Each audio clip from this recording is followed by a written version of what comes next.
Mesdames et messieurs, bienvenue sur Africa 24. Nous sommes toujours dans le cadre de ce forum Investir au Cameroun, terre d'attractivité.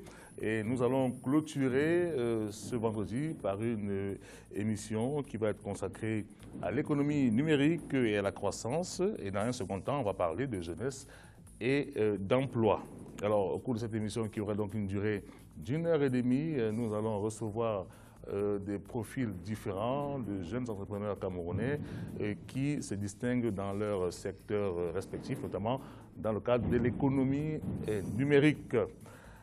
Avant bien sûr de les présenter, je vais rappeler que nous sommes en direct et vous entendez peut-être des bruits de fond, des explosions, mais c'est un feu d'artifice puisque le Cameroun a célébré ce jour 20 mai la fête nationale. Donc il y a un feu d'artifice qui est organisé et qui est juste à côté de nous. Donc il y a des bruits de fond que vous pouvez peut-être percevoir.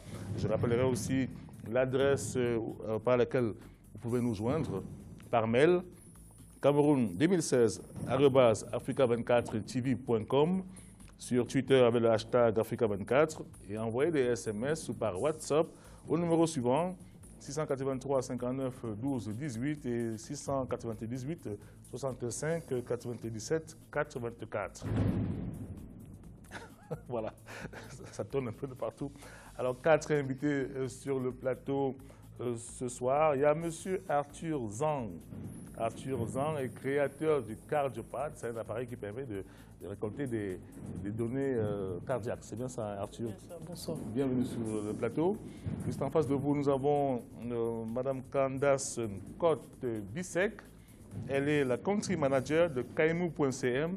C'est un site de e-commerce. Bonsoir, Bonsoir. Candace. Nous avons Céline Victoria Fotso, qui est fondatrice de Jewanda Magazine. Céline, bonsoir. Et enfin, Yannick Djokpou, Nino, j'ai l'habitude de vous appeler Yannick. C'est Nino Djokpou, qui est fondateur de Kerawa.com. C'est un site de petites annonces. Bienvenue sur le plateau et merci d'être venu à tous. On va commencer par vous d'ailleurs, Nino. Vous avez donc créé ce site Kerawa.com, hein, mais à la base, vous avez fait des études de marketing? Alors, j'ai fait des études de mathématiques appliquées à la finance, plus des majeurs en marketing, stratégie, finance. Mais en fait, c'est beaucoup d'études de mathématiques appliquées à la finance. Donc, je me destinais en fait à être un compte dans une banque, à vrai dire. Alors, qu'est-ce qui s'est passé pour que vous puissiez vous orienter vers… Alors, en fait, il s'est passé plusieurs choses. J'ai découvert Internet quand je suis arrivé au Maroc en 98. En fait, je suis arrivé en 97, j'ai découvert Internet en 98. Et voilà, et donc j'ai été pris par cette passion-là. Et la deuxième chose qui s'est passée, c'est en 2003, lorsque j'étais ingénieur, on a visité une salle de marché. Et donc un trader nous a expliqué quel était leur travail, et à vrai dire, ça ne m'a pas plu. Puisque je suis tombé sur un trader qui faisait de la spéculation sur les matières premières. Et donc il achetait du riz, il stockait et il revendait plus tard. Et donc ça m'a un peu dégoûté, puisque j'avais vécu la crise économique de 93-94 au Cameroun. Et je me suis dit que je ne me mettrais jamais dans la position de faire ça aux gens. Donc voilà, donc du coup, j'ai abandonné mes études de mathématiques financières. Enfin, j'ai abandonné cette passion-là et Internet était la nouvelle passion en plus. Et donc voilà, c'est comme ça que je me retrouve dans l'univers Internet. L'univers Internet, directement, vous avez donc cette idée de créer ce site de petites annonces? Non, il y a tout un parcours pour arriver jusqu'à Kerawa.com. En 2004, alors que j'envoie beaucoup de SMS à ma famille, je crée une première start-up qui s'appelle Benoué.com, qui ne marche pas, puisque à un moment donné, je me suis fait un peu arnaquer via PayPal. Et je n'avais pas suffisamment d'argent pour continuer tout seul. Donc j'ai abandonné cette idée-là. Et environ 6 mois plus tard, j'ai créé une plateforme de blog, akopo.com, parce que je voulais justement donner aux journalistes la possibilité de créer leur contenu en ligne et d'avoir du contenu africain sur la toile. Ça n'a pas marché non plus. Voilà, c'est à l'issue de ça que j'ai créé Kerawa.com seulement en 2009. C'est vrai que vous êtes aussi créateur de cette plateforme de rencontre des journalistes qui peuvent échanger. Ce n'est pas une plateforme de rencontre, c'est un forum en fait, c'est un forum d'échange de journalistes. Voilà, exactement. Qui est 237 médias. C'est ça, hein, 237 qui serait médias. couru et suivi par les journalistes locaux. Alors Kerawa.com, c'est quoi exactement? Kerawa.com, c'est un site de petites annonces qui permet en fait à des gens de trouver des annonces immobilières, automobiles, high-tech, mode, etc. En fait, on permet à des vendeurs de rencontrer des acheteurs, simplement. Et ensuite, leurs transactions se passent en dehors du site. Donc, c'est un peu ça le concept des petites annonces. C'est quelle que soit la problématique que vous avez, vous pouvez les trouver sur notre site. Il y a aussi d'ailleurs beaucoup d'offres d'emploi, hein. On a énormément de jeunes. Beaucoup d'offres d'emploi, location de maisons, vente de maisons, de terrains et autres. Exactement. C'est à peu près ça qu'on trouve, plus beaucoup d'annonces automobiles aussi, qui intéressent beaucoup de gens. Alors, je rappelle que vous entendez peut-être des bruits de fond, des détonations. En fait, il n'y a pas de problème particulier, c'est que c'est la fête du Cameroun. Hein, et nous sommes situés juste à côté, le studio, juste à côté de l'endroit où se déroule le tir d'artifice, hein, les feux d'artifice. Donc, il y a des petites explosions, mais il n'y a rien de grave. Voilà. Et je voudrais qu'on revienne aussi, par contre, qu'on revienne un peu par contre sur comment fonctionne votre site. Si par exemple on veut faire une annonce, ça se passe comment? On vous contacte de quelle manière?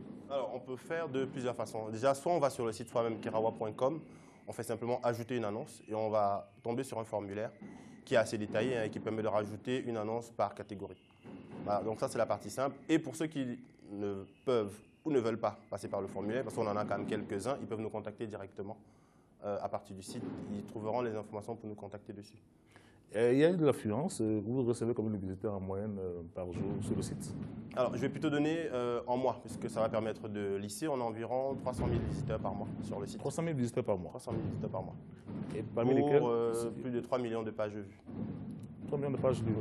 Et en termes de visiteurs actifs, donc qui vont sur le site et qui passent des commandes, ou bien qui peuvent bénéficier de ce que vous proposez? Ok. Alors, comme j'ai dit tout à l'heure, on ne passe pas de commandes sur le site. Nous, on met un acheteur en relation avec un vendeur pour une transaction qui se passe en dehors du site. Donc, comme je vous ai dit par exemple, ça peut être des achats, mais ça peut aussi être des candidatures pour une offre d'emploi. Ça peut être un service qu'on veut simplement avoir, ça peut être un plombier, ça peut être un électricien. Ce n'est pas forcément de l'achat directement en ligne. Et donc, on a beaucoup de transactions. Évidemment, celles qu'on peut comptabiliser, on est autour de 70 000 à peu près contacts qu'on réussit à établir entre des vendeurs et des acheteurs tous les mois. Après, évidemment, il y a une autre comptabilisation qu'il faudrait qu'on fasse, qu'on aille plus loin, c'est de savoir lesquels ont abouti, effectivement, ce qu'on ne comptabilise pas encore aujourd'hui. Alors, réaction Arthur sur ce projet, la kerawa.com. Écoutez, je trouve que c'est une très belle initiative et je vais commencer par féliciter l'entrepreneur qui porte cette initiative et je trouve qu'elle doit effectivement être adossée sur toute une infrastructure et une politique, n'est-ce pas, de l'État camerounais qui est d'encourager le e-commerce et également l'activité Internet.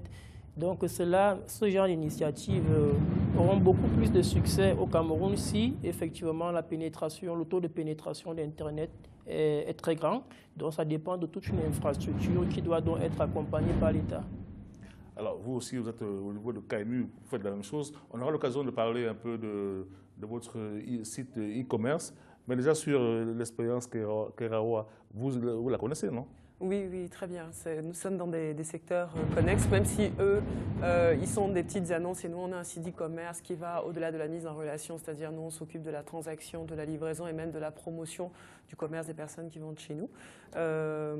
Et que, effectivement, comme Arthur l'a si bien dit, le taux de pénétration d'Internet est un véritable driver de notre activité à tous les deux. Voilà, on a des challenges communs qui sont adressés. On aura l'occasion tout à l'heure de voir un peu quelle est l'expérience au niveau de kaimu.cm.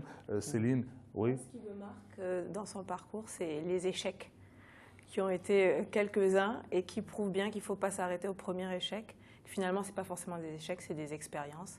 Donc je pense que les jeunes doivent comprendre que ça peut marcher, pas forcément à la première ni à la deuxième, peut-être à la troisième, à la quatrième, il faut s'accrocher. Donc ça, bravo. Parce qu'il faut aussi dire à Nino, enfin rappelez, Nino, vous êtes revenu au Cameroun vous installer, vous avez été formé au Maroc et en France. Oui. Vous êtes revenu au Cameroun en quelle année? L'année dernière, en mai, 23 mai 2015. Qu'est-ce qui vous a poussé à revenir? Alors, plusieurs choses. Déjà, l'envie de vraiment développer kerawa.com que j'ai lancé quand j'étais consultant. Donc, voilà, c'était une sorte de side project que je faisais à côté de mon boulot. Et en 2013, je me suis dit, je ne peux plus le faire vivoter puisque je voyais bien que ça ne prenait pas. Hein. Il faut être à 100%, voire à 200% sur son projet. Et donc, j'ai décidé d'arrêter mon boulot et de me mettre à 100% sur kerawa.com. C'est toujours un risque. C'est toujours un risque. Évidemment, on essaie de calculer, mais voilà, mais ça demeure un risque quand même. Et j'ai eu la chance, ou plutôt j'ai travaillé pour que cette chance-là arrive, d'avoir des investisseurs qui ont mis de l'argent dans kerawa.com, ce qui m'a permis de venir lancer le site déjà au Cameroun l'année dernière et puis en Côte d'Ivoire très, très bientôt. Est-ce que vous n'avez pas eu peur? Parce qu'au Cameroun, c'est vrai qu'il y a une pénétration d'Internet qui est sans cesse croissante, mais bon, ça n'évolue pas forcément au rythme que l'on voudrait. Et en termes de coût d'accès aussi à Internet, est-ce que vous n'avez pas eu peur justement que vous soyez limité par cela? Alors, peur, non. Évidemment, ça reste une problématique que je ne peux pas adresser à mon niveau tout seul. Simplement, ce que j'ai constaté, c'est qu'entre le moment où je lance Kerawa.com en 2009, puis en 2013, puis maintenant, il y a une vraie évolution en termes de trafic, en termes d'usage, en termes d'équipement des gens. Et donc, voilà. Partant sur le principe qu'on ne peut aller qu'en croissant, on s'est dit, voilà, c'est peut-être le bon moment de se lancer. Il ne faut pas forcément attendre d'avoir un marché à 100% pour commencer à faire des choses. Puisqu'on parle aujourd'hui de 2 ou 2,5 millions d'internautes, ça reste quand même beaucoup de monde. Voilà, je pense que voilà, pouvoir adresser 2,5 millions de gens, c'est déjà bien. Et combien d'employés vous avez Aujourd'hui, nous sommes 23. 23 personnes que vous employez à plein temps? Oui, à sur plein le temps. site ici au Cameroun, hein? Ici au Cameroun, 20 à Douala, 3 à Yaoundé. 3 à Yaoundé. Donc vous avez dit des perspectives, c'est d'ouvrir en Côte d'Ivoire une en filiale. Côte d'Ivoire. Oui, tout à fait. D'ici 3 mois, a priori, ce sera fait. Vous avez été invité au forum Investir au Cameroun, terre d'attractivité par le gouvernement. Oui. Vous sentez quand même qu'il y a une volonté politique de vous accompagner? Alors, à vrai dire, nous ne cherchons pas un accompagnement. Alors, si on parle d'accompagnement financier, on n'a pas cherché, on n'a pas demandé. Aujourd'hui, on évolue comme une start-up, on ne cherche pas forcément tout de suite, en tout cas, l'appui du gouvernement. Je pense qu'il faudrait qu'on ait une taille plus grande pour pouvoir discuter sérieusement avec un gouvernement. Par contre, nous, ce qu'on a pu demander, c'est qu'il y ait de l'engouement qui soit généré autour du numérique, simplement. Que tous les ministres, par exemple, comme la ministre de la Culture, la ministre des Postes et Télécoms, l'a fait d'ailleurs, faire ses discours avec une tablette, c'est pas rien. C'est un message qui passe, c'est peut-être psychologique, mais ça permet aux gens de s'équiper, de se dire, tiens, il me faut aussi un smartphone, il me faut être connecté à Internet. Et aujourd'hui, on a plus, en tout cas, je trouve qu'on a plus besoin de ça que, en tout cas moi, dans mon cas, que d'être spécialement accompagné par le gouvernement à ce stade. On va passer à Arthur. Arthur, vous êtes créateur du Cardiopad. C'est un appareil qui est destiné aux hôpitaux, qui permet donc la prise de paramètres cardiaques. Vous pouvez nous expliquer un peu comment est-ce que vous est venue l'idée de monter ce projet-là? Écoutez, comme vous l'avez dit, je dirige une entreprise qui s'appelle Highmore Medical et qui est donnée de l'invention Cardiopad. Et donc, le Cardiopad, c'est un appareil médical qui permet, comme vous l'avez dit, d'effectuer un examen cardiaque complet qu'on appelle l'électrocardiogramme. Et l'idée m'est venue, on va dire, en 2010, après mon mémoire d'ingénieur. J'avais déjà travaillé pendant 2 ans sur l'élaboration d'une solution qui permettrait de faire des examens cardiaques sur ordinateur. Ingénieur à Polytechnique? Exactement, parce que bon, j'ai eu l'idée en 2009, lorsque je faisais un stage à l'hôpital général de Yaoundé. Donc, toutes mes recherches, toutes les recherches qui comptaient pour mon mémoire d'ingénieur ont été effectuées à l'hôpital général de Yaoundé pour résoudre ce problème-là. Et donc, j'avais développé un logiciel qui permettait de faire des examens cardiaques grâce à un ordinateur. Et donc, en voulant améliorer mon logiciel, je me suis dit pourquoi ne pas concevoir un appareil qui permettrait en même temps d'inclure le logiciel et le matériel. Et c'est de cette manière que j'invente donc en 2010 le Cardiopad et que je crée 2 ans plus tard l'entreprise Highmore Medical qui est donc en charge de développer et de mettre le Cardiopad sur le marché. Quand vous dites que vous avez inventé, vous avez été aidé par quelqu'un du corps médical, n'est-ce pas? Parce que c'est quand même assez technique. Exactement. Pendant mon stage à l'hôpital général de Yaoundé, j'ai rencontré un cardiologue, le professeur Samuel Kingé. C'est lui qui m'a encadré et qui m'a appris tout ce que je connais aujourd'hui dans le traitement numérique du signal cardiaque. Mais au niveau de l'assemblage, par exemple, parce que lorsque vous avez l'idée, vous la concevez, c'est bien beau. Maintenant, il faut pouvoir trouver les éléments assemblés. Ça s'est passé où? Bon, ça s'est passé à Yaoundé. Il faut dire que ça a été un long processus. Vous avez assemblé le Cardiopad, vous l'assemblez ici? Bien sûr, tout est assemblé ici. Ce que nous faisons, c'est fabriquer uniquement les composants électroniques en Chine, qu'on importe au Cameroun, qu'on assemble. On fait le gros du travail, on va dire 80% du travail ici sur place. Cet appareil-là, quel est son coût? Comment est-ce qu'il est disponible? Donc le kit complet, parce que le Cardiopad, on va dire que c'est un kit dans lequel vous avez une tablette, vous avez un ensemble de capteurs, vous avez des équipements qui permettent de transmettre, convertir, et des câbles, des Des électrodes également qu'on fixe sur la poitrine, les poignets et les chevilles du patient pour capturer. Donc c'est un kit complet qui coûte environ 3 200 $ au total pour le kit, c'est-à-dire dans les 2 millions de francs CFA. 2 millions de francs CFA, donc, et qui est disponible, c'est accessible pour les établissements hospitaliers, parce que ce n'est pas qu'un produit que vous vendez de manière commerciale comme ça. Exactement, il est destiné aux hôpitaux et aux professionnels de la santé pour une raison simple, c'est que l'examen qu'ils réalisent est extrêmement complexe. L'électrocardiogramme 12 pistes, c'est-à-dire qu'il y a des points précis sur lesquels placer des électrodes. Donc c'est une pratique qui est enseignée dans les écoles de médecine aux infirmiers et aux médecins. Donc c'est pour ça que nous fournissons cet appareil uniquement pour les hôpitaux et les professionnels de la santé. Donc notre objectif, c'est de pouvoir fournir cela pour les hôpitaux de district, des hôpitaux de proximité, pour que les personnes qui vivent dans les milieux ruraux n'ont pas à se déplacer à chaque fois pour faire leurs examens cardiaques. Et quelles sont les performances du CardioPad exactement? C'est vrai que vous avez dit qu'il y a les capteurs et autres, donc ça permet d'avoir certains paramètres cardiaques, mais oui. En quoi il se distingue, par exemple, des appareils qu'on pourrait trouver Bon, déjà, en termes de performance, si on prend sur le plan de l'examen cardiaque, on fournit toutes les informations qu'un examen cardiaque peut fournir, c'est-à-dire le maximum, parce qu'il faut savoir qu'il y a plusieurs types d'examens cardiaques. Il y a les examens de 6 pistes, il y a les examens de 12 pistes. Donc 12 pistes, c'est le maximum de signaux cardiaques qu'on peut obtenir d'un patient. Et c'est ça que le CardioPad permet de faire. Mais en plus de l'examen cardiaque, on a également à l'intérieur une base de données qui permet d'enregistrer plus de 200 examens, donc de stocker les examens à l'intérieur de l'appareil. On a également des composants qui sont ceux d'un téléphone portable, de mettre le tout à l'intérieur de l'appareil, c'est-à-dire qu'on peut insérer une carte SIM à l'intérieur. L'appareil va se connecter au réseau téléphonique mobile local et à partir de là, on peut transmettre les résultats d'une tablette à une autre, donc dans l'objectif de transmettre les résultats d'un patient à un cardiologue distant. Et le cardiologue de l'autre côté, avec sa tablette, il peut produire son diagnostic et transférer, n'est-ce pas, ces prescriptions-là depuis sa tablette vers la tablette de l'infirmier qui est à côté du patient. Donc, c'est cette double fonctionnalité-là qui fait la particularité de l'appareil. Candace, une réaction par rapport à cette invention?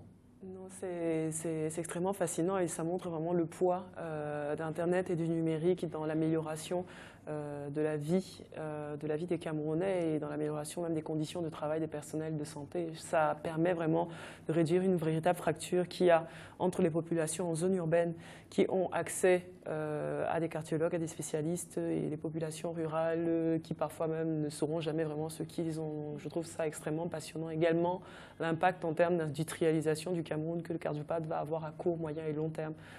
Extraordinaire. C'est vrai que Nino, c'est un plus produit camerounais. Hein. C'est vrai que vous avez fait des études à l'étranger. Et voilà, Arthur Zan, qui a été formé ici dans le système camerounais entièrement et qui produit même des produits, au plan local. Moi, je dois dire que je suis assez admiratif de son parcours parce que, ayant eu un parcours d'entrepreneur aussi, et de ce que j'ai lu en tout cas dans la presse, je pense que ce qu'il raconte, c'est peut-être 10% de ce qu'il a réellement vécu. De ce que j'ai lu, ça a été quand même un parcours du combattant au jour le jour. Je voyais beaucoup d'articles et je me disais, mais qu'est-ce qui se passe pour qu'on n'aide pas ce jeune plus vite? Et là, il a parlé de 2010, on est en 2016, ça fait quand même 6 ans. 6 ans, c'est long dans la vie d'un entrepreneur, dans la vie d'un jeune, c'est beaucoup. Donc attendre 6 ans pour pouvoir produire du CardioPad de manière industrialisée, c'est quand même long, il faut quand même le dire. Et c'est dommage qu'il n'ait pas été accompagné beaucoup plus tôt. Parce qu'entre-temps, on a quand même beaucoup de... D'ailleurs, on n'a pas beaucoup de cardiologues au Cameroun. Il y a quand même beaucoup de malades qui ont des problèmes de cœur. Et avec un appareil comme ça, probablement, on aurait pu sauver beaucoup de gens qui sont malheureusement déjà partis. Moi, j'ai une question, en fait. C'est parti de quel besoin, de quel constat, en fait, cette idée? J'imagine qu'en fréquentant l'hôpital, il y a dû avoir un déclic. Oui, écoutez, après mon premier stage à l'hôpital général de Yaoundé, en fait, c'est pendant le premier stage que je constate qu'il y a très peu de cardiologues. Donc, à l'époque, en 2009, il y avait environ, on va dire 40 cardiologues pour 19 millions d'habitants. Actuellement, ils sont un peu plus de 50. Donc, c'est ce constat-là qui me fait dire, bon, écoute, je vais développer une solution à ce problème. Bon, ça m'a pris plusieurs années pour développer d'abord la solution, parce qu'il faut savoir qu'un appareil médical est extrêmement complexe. Il faut d'abord développer très bien, ensuite il faut homologuer. Donc, il y a toute une procédure qui doit précéder la commercialisation. Donc, c'est également pour ça que cela a pris du temps. Sans compter le fait que lorsque vous démarrez dès le départ, vous n'avez pas toute la crédibilité que vous voulez.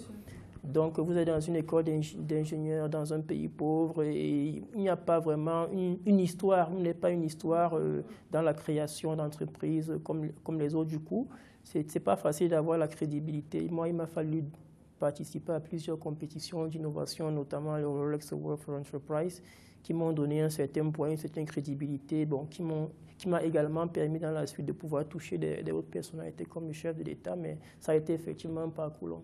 Moi, je pense qu'il y a une preuve vivante qu'il faut croire en la jeunesse. Et que je pense que si on faisait comprendre aux jeunes, le plus tôt ils commencent, le mieux c'est, qu'ils peuvent atteindre des sommets, je pense qu'on aurait beaucoup plus de jeunes qui se lanceraient dans des initiatives diverses, en fait. Alors, justement, quand vous parlez de commercialisation, maintenant, vous avez vendu combien de cardiopades? Est-ce que c'est un produit qui passe facilement dans le milieu hospitalier? Disons que nous sommes extrêmement sollicités. Bon, il faut dire qu'actuellement, nous avions, dès le départ, nous nous sommes dit, bon, nous avons assemblé les 300 premiers kits cardiopades, on va dire en fin de mois de janvier. Et nous nous sommes dit, bon, on va démarrer la commercialisation, mais en même temps, on démarre également les processus de certification, d'homologation. Donc, on a d'abord écoulé 50 cardiopades grâce à des clients, surtout des clients extérieurs, tels que le Gabon et le Népal. C'est-à-dire que vous avez vendu déjà au Gabon, à l'étranger? Exactement. Au Gabon et au Népal? Oui, exactement. Et au Cameroun, j'espère. Au Cameroun, on a quelques clients. Bon, on a quelques clients, mais vraiment, ceux qui nous ont permis de tenir, les clients qui nous ont permis de tenir, c'est surtout les clients comme le Gabon et le Népal. Et je dois dire qu'on a été contactés récemment au Népal. Ils sont satisfaits du produit qu'on leur a fourni. Ils nous ont même demandé de couvrir tout le pays. Ah donc, bon, mais ça veut dire qu'il faudrait produire plus, hein? Non, déjà, nous avons nos 300 là. Il faut les écouler, voilà. Exactement. Donc, on va, à partir du mois de juillet, parce qu'on a prévu, on a calé une date à partir du mois de juillet, donc il y aura une descente au Népal. Je vais faire cette descente-là avec mon équipe et on va identifier dans des hôpitaux qu'on va fournir. On doit vraiment couvrir tout le pays. Et c'est vraiment l'un des points qui nous a permis. Mais au Cameroun, est-ce qu'il y a des établissements hospitaliers qui... Au Cameroun, actuellement, nous travaillons également avec le ministère de la Santé publique pour l'homologation de l'appareil.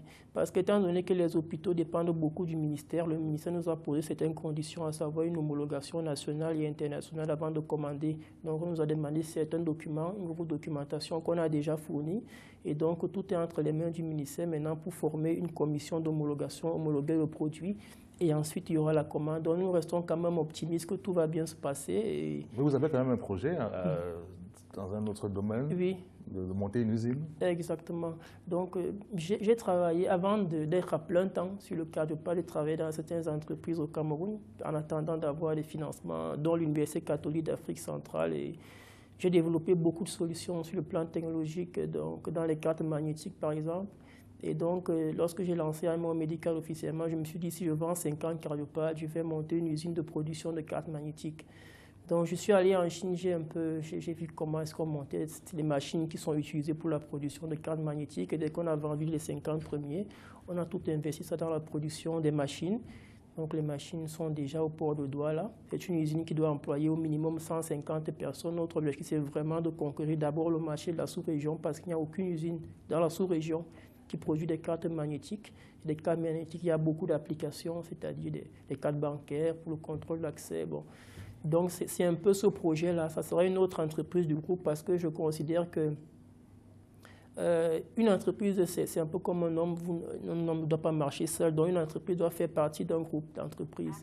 Et c'est le groupe, c'est la complémentarité de ces entreprises qui rend le groupe plus fort. Donc, c'est pour ça que j'ai décidé de lancer aux côtés de Highmore Medical cette entreprise qu'on appelle donc ZNG Smart Card Factory, qui est une usine de production de cartes magnétiques. On peut avoir une échéancier, vous allez lancer exactement quand? Donc là, il faut d'abord qu'on sorte les machines du port et je suis en négociation actuellement avec le gouvernement camerounais. J'espère qu'on aura des facilités pour pouvoir sortir les machines de la douane. Et donc ensuite, il y aura une formation de 2 mois pour pouvoir former les ouvriers. Voilà. Et donc, on se dit que dans 2 mois ou 3 mois maximum, l'usine sera opérationnelle. Yannick, vous venez d'assister au forum en même temps d'ailleurs que Arthur, hein, vous étiez invité du gouvernement. Votre ressenti par rapport à ce qui s'est passé, s'est déroulé durant ces 2 jours?